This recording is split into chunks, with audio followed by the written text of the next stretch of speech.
Happy October 8th, movie fans! My name is Mike Robita from Raining Soup Pictures, and this is The Spoonful, your official guide to Maine moviegoing on WCSH6 and WLBZ2. Hey, here's a fun fact for you. Did you know that the average adult-sized human grave is 6 feet deep, 7 feet 2 inches long, and 5 feet 2 inches wide? The volume of which equals around 116 cubic feet. Now, if the average cubic foot of dirt weighs about 78 pounds, that means that the average grave is filled with approximately 9,048 pounds. That's almost 4.5 tons of dirt. Now, I know you didn't come here for a mathematics lesson, but I'm telling you this for your own personal physical health. So in case you ever anticipate digging somebody up for the purpose of reanimating them, I would strongly suggest thinking ahead a couple of months and getting yourself a Planet Fitness membership so that when the time finally comes, you're physically prepared for it. Because take it from me, 4.5 tons of dirt is a lot of dirt.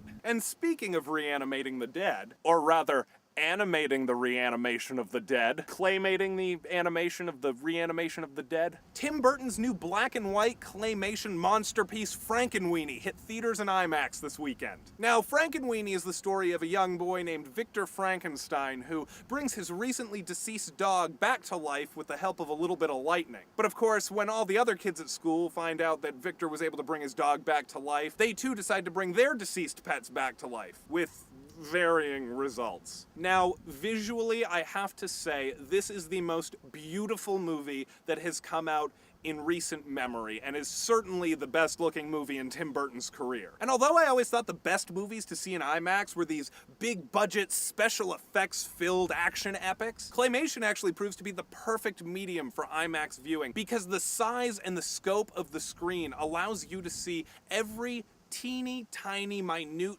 detail of the craftsmanship that went into every frame of this movie. It's a visual masterpiece. In fact, I would go as far as to say that not only does this movie deserve to be nominated for Best Animated Film of the Year at the Academy Awards, but the movie also deserves to be nominated for Best Art Direction. Although I'm not sure that an animated film has ever actually been nominated for that category. As far as the film's storyline is concerned, there are a couple of twists and turns, but generally goes where you expect it to go. But the gags are funny, the characters are bizarre and, in their own Tim Burton-y way, tremendously likable, and the voice casting, which features actors like Catherine O'Hara, Martin Short, and SpongeBob SquarePants himself, Tom Kenny, is light years better than the subpar voice casting in last week's Hotel Transylvania. However, while I would choose Frankenweenie over Hotel Transylvania any day as the better Halloween family film in theaters right now, with Frankenweenie, you really have to take the term family film with a grain of salt. Just because the Disney moniker is ahead of the title doesn't mean that the movie's not going to be very spooky and dark and